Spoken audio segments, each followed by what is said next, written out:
దేవుడు ఏర్పాటు చేసిన సమయం. ఈ పెళ్లి అన్నిటికన్నా ఘనమైనదని బైబిల్ చెప్తుంది. అమ్మ, అందరు ఇటువైపు ఉన్నారు కదూ. దేవునికి స్తోత్రం, దేవునికి స్తోత్రం, సృష్టికర్తని దేవునికి స్తోత్రం, దేవునికి స్తోత్రం. చాలా సంతోషం అండి. ఈ యొక్క సురేష్ మేఘన వివాహ దినోత్సవానికి మనం అందరము చేర్చబడ్డాం దేవుడి కృప ద్వారా. వారి మరికొద్ది సమయంలో వారిద్దరూ కూడా ఏకమవబోతూ ఉన్నారు. వివాహం జరగబోతుంది.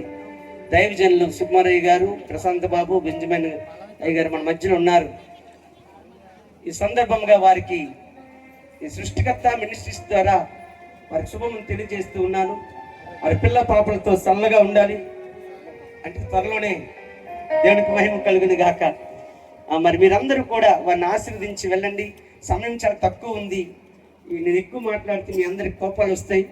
టైం అయిపోతుంది, పైన ఎండ ఉంది. అసలు ఈ 3 రోజులు బయటికి రావద్దన్నాడు గవర్నమెంట్ చెప్పింది. మిమ్మల్ని ఎవరిని ఇబ్బంది పెట్టను, కానీ దేవుడు వాక్యం సెలవిస్తుంది. వాక్యము మనిషిని భద్రపరుస్తుంది.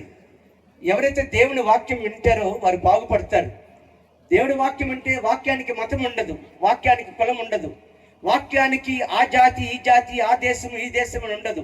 వాక్యం అనగా దేవుడు. దేవుడిని ఎవరైతే కలిగి ఉంటారో, లేకపోతే దేవుడి వాక్యాన్ని ఎవరైతే స్వీకరిస్తారో వారి బ్రతుకులు పచ్చగా ఉంటాయి, వారి బ్రతుకులు దీవించబడతాయి. ఆ వాక్యము వారిని పరిపాలిస్తుంది. 119 కీర్తన 50 వచనం ప్రకారం వాక్యము నెమ్మది లేనప్పుడు నెమ్మదినిస్తుంది, వాక్యము బ్రతుకునిస్తుంది. అందుకే వారిరువురికి కూడా నేను చెప్పాలనుకున్న మాట, ప్రతిరోజు వాక్యాన్ని చదవండి. మనుషులు చదవద్దు.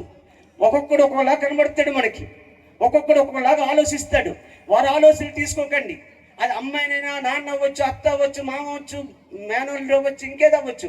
వారిని తీసుకోవద్దు. వాక్యమే మీకు జీవితానికి ఆధారం చేసుకోండి. ఖచ్చితంగా ఆశీర్వదించబడతారు.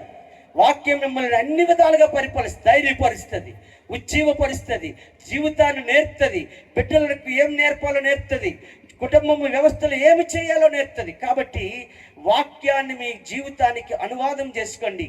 వాక్యంలో ఉన్న సారం మీ జీవితానికి ఉపయోగపడుతుంది. బైబిల్ అంటది, యవ్వనులు దేని చేత వారి నడకను స్థిరపరచుకోగలరు, వాక్యమును బట్టే కదా అంటాడు. 119 కీర్తన 9వ మాట.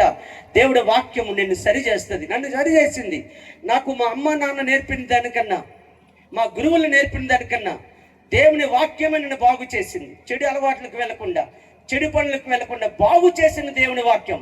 మతము నన్ను బాగు చేయలేదు, కులము నన్ను బాగు చేయలేదు, జాతి నన్ను బాగు చేయలేదు, నాకున్న చదువు నన్ను బాగు చేయలేదు. దేవుడి వాక్యం బాగు చేసింది. నేను కలిగి ఉన్న వాక్యం మీకు కూడా పరిచయం చేస్తూ ఉన్నాను. దేవుడి వాక్యం మిమ్మల్ని పెంచునుగాక, బాగు చేసునుగాక, బలవంతులు చేసునుగాక. ఈ గ్రామములోనే ఉన్నతమైన దంపతులుగా మీరు పేరొందుదురుగాక. దేవునికి మహిమ కలుగునుగాక. ఆమేన్.